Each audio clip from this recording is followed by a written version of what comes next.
ASEAN will soon call for an immediate ceasefire in Ukraine, even as attempts to send humanitarian assistance continue. Foreign Affairs Minister Vivian Balakrishnan says that developments are a stark reminder of how vulnerable small states are when confronted by larger, more powerful opponents. 6 Singaporeans remain in Ukraine after a further 3 were recently evacuated.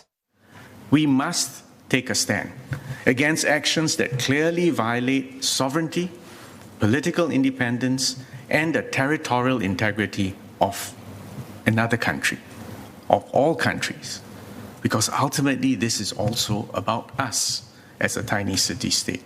When push comes to shove, smaller countries like Singapore must be prepared to defend ourselves and not get caught up in the geopolitical games of big powers. Dr. Balakrishnan also emphasised Singapore's efforts to strengthen the rules-based multilateral order. This, he said, allows the city-state to safeguard its interests.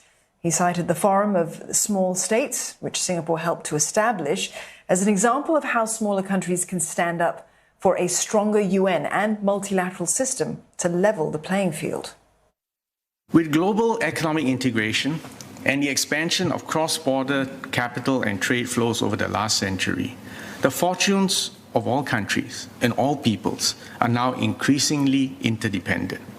Small states like Singapore value a system where sovereign states, regardless of size, have equal rights and disputes can be settled peacefully in accordance with international law and agreed rules, and not to be subject to the rules of the jungle where might is right, or to be forced to make invidious choices between big powers.